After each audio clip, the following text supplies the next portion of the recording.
आज भगवान बिरसा मुंडा जी की 150वीं जयंती दिवस समारोह पर जिस भव्य तरीके से प्रधानमंत्री जी ने देश भर में जनजातीय समाज को सम्मान देने के लिए विभिन्न योजनाओं के माध्यम से मुख्य धारा के साथ जोड़ने के लिए देश भर में आज कार्यक्रम आयोजित किए गए, जहां देश के अलग अलग राज्यों में विभिन्न जिलों में अलग अलग मंत्रियों को इसकी जिम्मेदारी दी गई।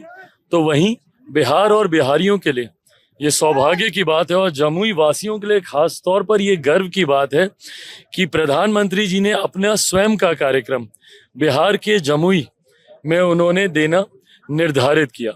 जमुई वो जिला है जहां दशकों तक कभी कोई प्रधानमंत्री आते नहीं थे। प्रधानमंत्री पिछड़े जिलों से अपने आप को दूर रखने का काम करते थे, विपक्ष के जितने भी ऐसे नेता रहे हैं।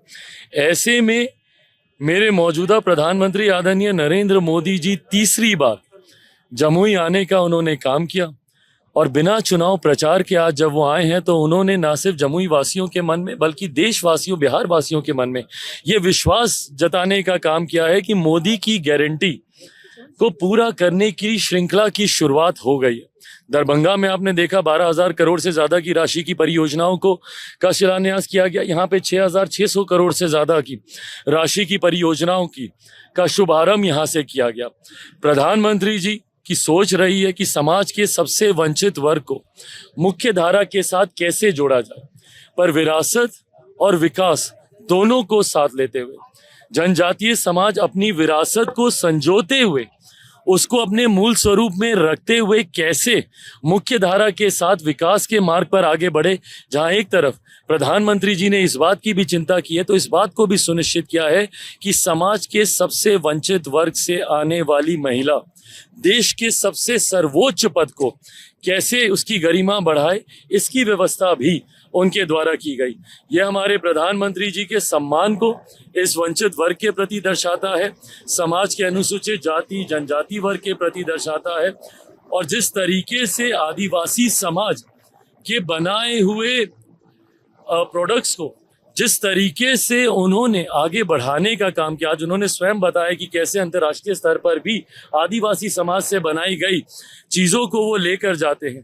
तो ये दर्शाता है कि उस समाज को आगे लाकर मुख्य धारा के साथ जोड़ने की सोच के साथ हमारी सरकार कार्य कर रही है और इस समाज का भी उतना ही प्यार मेरे प्रधानमंत्री को, हमारी सरकार को मिलता है। परिणाम स्वरूप तीसरी बार केंद्र में हम लोग की सरकार बनी है। भाई पूछे ना विपक्ष के नेताओं से, घूम घूम कर 2024 में लोकसभा चुनाव के प्रचार के वक्त क्या बोलते थे कि अगर नरेंद्र मोदी जी तीसरी बार प्रधानमंत्री बने, एनडीए की तीसरी बार सरकार बनी तो आरक्षण समाप्त हो जाएगा, संविधान की हत्या हो जाएगी, लोकतंत्र खत्म कर दिया जाएगा। पूछिए उनसे किसका आरक्षण छीना गया, जवाब दें। पूछिए उनसे कहाँ का संविधान खत्म किया गया, किसका लोकतंत्र छीन लिया गया। सिर्फ झूठा नैरेटिव, लोगों को डराकर वोट हासिल करने की सोच विपक्ष की, ये कतई सही नहीं है और इसी सोच ने विपक्ष का नुकसान किया है और आने वाले दिनों में विपक्ष हाशिए पर जाएगा। आज भी ये लोग संविधान लेकर घूमते हैं। क्यों घूम रहे हैं भैया?